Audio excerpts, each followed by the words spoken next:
আসসালামু আলাইকুম। আজকে আমরা ইংরেজি গ্রামারের পার্টস অফ স্পিচ সম্পর্কে আগে জেনেছি। আজকে পার্টস অফ স্পিচের সবচেয়ে গুরুত্বপূর্ণ নাউন। এই নাউনটা আমরা জানি যে কোনো কিছু নামকে নাউন বলে, কিন্তু নাউনের অনেকগুলো প্রকারভেদ আছে। যখন আমাদের কোনো সেন্টেন্স থাকে তার ভিতর থেকে আমরা নাউনটা খুঁজে পাই না। আজকে আমরা এই নাউনের বিস্তারিত জানার চেষ্টা করব শর্টকাট টেকনিকে। আমরা একটু দেখি, এখানে নাউন হচ্ছে কোনো ব্যক্তি, বস্তু কিংবা স্থান ইত্যাদির নামকে আমরা নাউন বলতে পারি। এখন এই নাউন হচ্ছে দুই প্রকার, একটা হচ্ছে কংক্রিট নাউন আর একটা হচ্ছে অ্যাবস্ট্রাক্ট নাউন। কংক্রিট নাউন মানে বস্তুবাচক, আর অ্যাবস্ট্রাক্ট নাউন মানে হচ্ছে অবস্তুবাচক, অর্থাৎ যেগুলো বস্তুবাচক নয়, যেগুলোকে স্পর্শ করা যায় না। বস্তুবাচক, এটা হচ্ছে অবস্তুবাচক। এখন আমরা জানবো যে কংক্রিট নাউন আবার চার প্রকার। কংক্রিট নাউন চার প্রকার, এগুলো আমরা জানি যে একটা হচ্ছে প্রপার নাউন। প্রপার নাউন মানে নির্দিষ্ট নাম, কোনো ব্যক্তি, বস্তু কিংবা স্থানের নির্দিষ্ট নাম। তাহলে নির্দিষ্ট নাম বলতে কি বোঝায়? এখানে আছে কোনো ব্যক্তি, এখানে আছে ব্যক্তি কিংবা হচ্ছে বস্তু বা স্থানের নাম, নির্দিষ্ট নাম। তাহলে নির্দিষ্ট নাম কিরকম? যেরকম আমরা লিখতে পারি যে রহিম, এখানে যদি আমি লিখি রহিম, করিম, তারপরে যদি আমি লিখি খুলনা, এটা একটা স্থানের নাম। তারপরে এরকম যদি লিখি যে বই, ঠিক আছে, এরকম যদি কোনো কিছু নির্দিষ্ট করে আমরা নাম বলি, কোনো কিছুর নাম, পৃথিবীতে যা কিছু আছে না কেন, কোনো কিছুর নির্দিষ্ট যদি নাম থাকে তাহলে সেইগুলো হচ্ছে প্রপার নাউন। এরপরে আসবো আমরা কমন নাউন। কমন নাউন মানে জাতিবাচক, এক একটা জাতি, এটা হচ্ছে জাতিবাচক, একটা ওয়ার্ড দ্বারা ওই জাতিকে বোঝায়।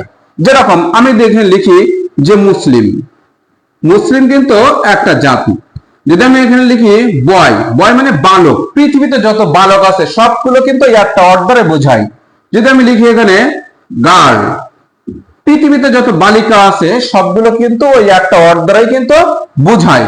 যদি আমি এখানে লিখি টিচার, তাহলে পৃথিবীতে যত শিক্ষক আছে সবাইকে কিন্তু বোঝায়। যদি স্টুডেন্ট, এরকম যে যে ওয়ার্ড দ্বারা ওই জাতীয় যত প্রকারের ব্যক্তিবর্গ আছে, বালক বলি, ছোট বড় মাঝারি সমস্ত বালককে বোঝায়, সমস্ত ছেলেগুলোকে বোঝায়।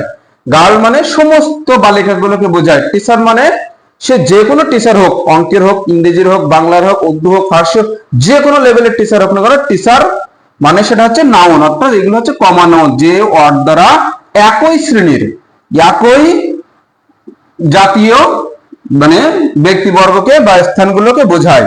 এবার আসে আমরা কালেকটিভ নাউন, এটা হচ্ছে সমষ্টিবাচক, অর্থাৎ দে ওয়ার্ড দ্বারা একই গোষ্ঠীকে বোঝায়, একটা সমষ্টিকে বোঝায়। এখানে 10 জন ব্যক্তি আছে, ওই 10 জন ব্যক্তি একটা সমষ্টির মধ্যে বোঝায়, সেগুলো হচ্ছে কালেকটিভ নাউন। যেমন আমরা যদি বলি এখানে হচ্ছে ক্লাস, ক্লাস মানে শ্রেণী। যদি আমি বলি এখানে চতুর্থ শ্রেণী, সে বৌদ্ধ হোক, খ্রিস্টান হোক, হিন্দু হোক, ছোট হোক, বড় হোক, মাঝারি হোক, রহিম হোক, করিম হোক, ওই ক্লাস, চতুর্থ ক্লাস, অর্থাৎ ওই লেভেলটাকে কিন্তু বোঝায়। এরকম যদি আমাদের এরকমটি বোঝায় যে এখানে যদি আমি লিখি বুক, বুক মানে কিন্তু বই, অর্থাৎ যে কোনো বই, বই যত বই আছে সারা পৃথিবীতে যত বই আছে সমস্ত বইগুলো কিন্তু বুক বলা হয়। তাই সেটা অঙ্ক বই হোক, ইংরেজি বই হোক, বাংলা বই হোক, যে কোনো লেভেলের বই হোক না কেন, এইগুলো হচ্ছে সমষ্টিবাচক, অর্থাৎ ওই ওয়ার্ড দ্বারা ওই জাতীয় সব কিছুকে বোঝায়, সেটা হচ্ছে কালেকটিভ নাউন। এবার আছে ম্যাটেরিয়াল নাউন, যেটা হচ্ছে বস্তুবাচক, অর্থাৎ বস্তু যেগুলো গুণা যায় না, অর্থাৎ গণনা করা যায় না যেগুলো, সেইগুলো হচ্ছে সব হচ্ছে ম্যাটেরিয়াল নাউন, যেগুলোকে গণনা করা যায় না। এখন কিরকম গণনা করা যায় না? যদি আমি এখানে লিখি সয়েল, সয়েল মানে মাটি, অর্থাৎ মাটি কিন্তু গোনা যায় না, শুধুমাত্র পরিমাপ করা যায়। কিন্তু এখানে যদি লিখি মিল্ক, মিল্ক মানে দুধ, দুধ কিন্তু গোনা যায় না। যদি আমি এখানে লিখি সুগার, সুগার মানে চিনি, চিনি কিন্তু কেউ গুনে গোনা যায় না, আর ওগুলো কিন্তু গুনিয়েও বিক্রি হয় না, ওগুলো কিন্তু পরিমাপে বিক্রি হয়। অর্থাৎ যেগুলো পরিমাপ করা হয় কিন্তু গণনা করা হয় না, যেগুলো গণনা করা যায় না সেগুলো সব হচ্ছে ম্যাটেরিয়াল নাউন। তাহলে এখানে আমাদের এই কমপ্লিট নাউন কিন্তু 4 প্রকার, একটা proper noun, common noun, collective noun আর ম্যাটেরিয়াল নাউন। তাহলে প্রপার নাউন হচ্ছে সারা পৃথিবীতে কোনো কিছুর নির্দিষ্ট নাম, সেটা হচ্ছে প্রপার নাউন। আর কমন নাউন হচ্ছে যেগুলো একই জাতীয় ব্যক্তিবর্গকে বোঝায়, সেটা হচ্ছে কমন নাউন।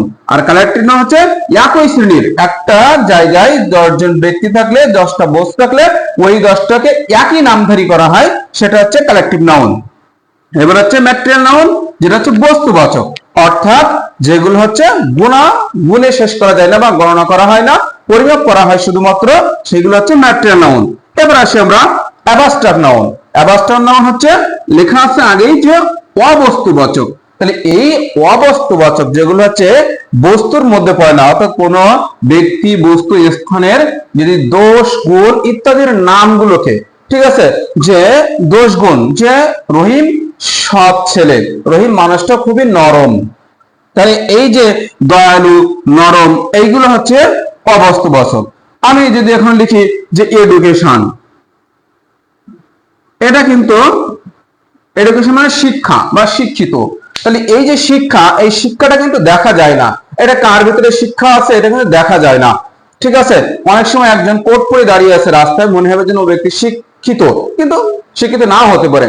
একজন ব্যক্তি লুঙ্গি পরে রাস্তায় দাঁড়িয়ে থাকলেও কিন্তু তাকে সে মনে হবে যেন শিক্ষিত না, কিন্তু আসলেই সে শিক্ষিত, এরকম। তাহলে পোশাক দেখে কিংবা কোনো মানুষকে দেখে কিন্তু বোঝা যায় না যে কে শিক্ষিত বা কে অশিক্ষিত। তাহলে এইগুলো হচ্ছে যেগুলো দেখা যায় না। সে রহিম খুব দয়ালু কিংবা সে খুব দানশীল ব্যক্তি, এই দানশীলটা দেখা যায় না, দয়ালুটা দেখা যায় না, এইগুলো হচ্ছে যেগুলো দেখা যায় না সেগুলো হচ্ছে অবস্তুবাচক। অর্থাৎ কোন শব্দের শেষে যদি NESSTION শিপ, তারপরে ION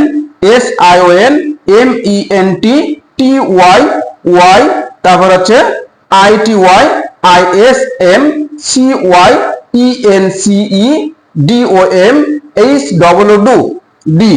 এইগুলো যদি কোন শব্দের শেষে থাকে, এই কথাগুলো, এই শব্দগুলো যদি কোন শব্দের শেষে এই অর্থগুলো যুক্ত থাকে, তাহলে অবশ্যই সেটা হচ্ছে অ্যাবস্ট্রাক্ট নাউন হবে। এই নাউন হচ্ছে নাউনের বিস্তারিত। এভাবে যদি আমরা নাউনটাকে মুখস্থ করি কিংবা বোঝার চেষ্টা করি, তাহলে কিন্তু আমাদের নাউন চিনতে ভুল হবে না। আমরা শুধু নামগুলোকে যাই, রহিম এটা হচ্ছে নাউন, কিন্তু যদি এডুকেশন থাকে, তাহলে যদি ডেভেলপমেন্ট থাকে, যদি হচ্ছে এরকম, যদি হচ্ছে চাইল্ডহুড থাকে, তাহলে আমরা কিন্তু এটা নাউন বলতে পারি না। চাইল্ড মানে কিন্তু শিশু, এই যদি এর সাথে আমরা হুড যুক্ত করে দিই, এই হুড কিন্তু এটাও কিন্তু নাউন হবে। যদি এইটা দেখে আমরা মনে করবো এটা নাউন না, এটা মানে অন্য কিছু, কিন্তু না, এইগুলো মনে রাখতে হবে। শুধুমাত্র নির্দিষ্ট নামগুলোকেই নাউন বলা হবে না, নাউনের এতগুলো প্রকারভেদ আছে, এগুলো আমাদের সব মনে রাখতে হবে। যদি আমরা অত্যন্ত সহজভাবে এগুলো মনে রাখতে পারি, তাহলে কিন্তু আমরা নাউন চিনতে আমাদের ভুল হবে না। তাহলে এভাবে নাউনের পরে প্রত্যেকটি বিষয় আমরা বিস্তারিতভাবে আলোচনা করে দেবো ইনশাআল্লাহ। তাহলে অবশ্যই আমরা পরবর্তী ধাপগুলো পেতে চ্যানেলটি অবশ্যই সাবস্ক্রাইব করে রাখবো।